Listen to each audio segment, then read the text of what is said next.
One of the things I've often been asked by kids is, what can I do? I'm this young person, what can I do?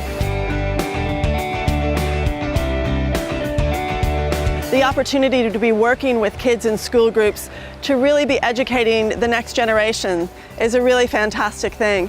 And we just could not carry out a project of this scale around such a huge continent without that citizen science engagement. With the students, we're actually doing a transect survey where we're collecting information on the debris that's found on the beaches, and then that particular information is then used for scientific research. It's a classic case of both students and teachers being directly involved in real science. They're going out on beaches, they're carrying out surveys, they're collecting information, and they're feeding the data that they're collecting into our National Marine Debris Database, and that's hugely important for us.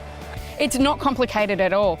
We have lots of people who have seen our Facebook page and say, how can we get involved? What can we do?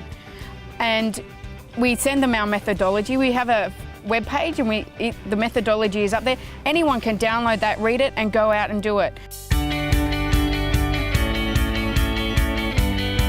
So we have some school groups that have made some real differences. There's a fantastic school that implemented their own container deposit scheme because they found lolly wrappers that were sold in the canteen were the main bit of rubbish on their school ground. They had a meeting with the people in the canteen and the principal, and then they asked if they could add 10 cents to every Chubba Chup.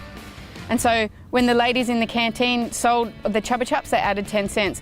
Then when the kids bought that Chubba Chup wrapper back, they got their 10 cents back. Within 2 weeks, there were no more Chubba Chup wrappers in the playground.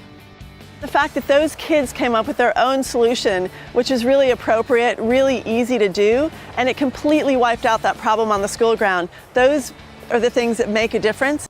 We've had other school groups that are going for the nude food approach, which is everybody comes to school, you bring your lunch that day in the school, and none of it is in single-use wrapping. So to really think about where our food comes from and how we package it, and to really make some small changes. And those are just a few of the things that some of the groups we've been working with have done.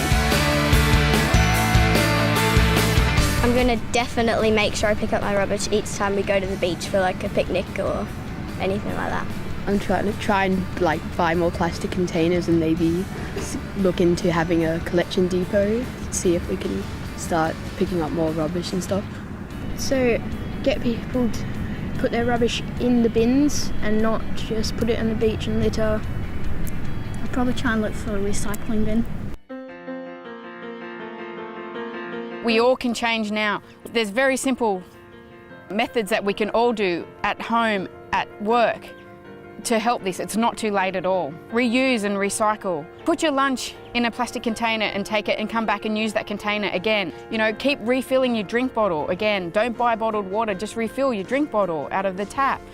So I'd like to see that we think about the flow-on effects of our behavior and our actions, of our activities. We're never going to have a world without plastic. Plastic is an amazing product, but we need to think about how we dispose of it and what we do. And taking small incremental steps in your neighborhood, in your community, is a way to start solving that problem.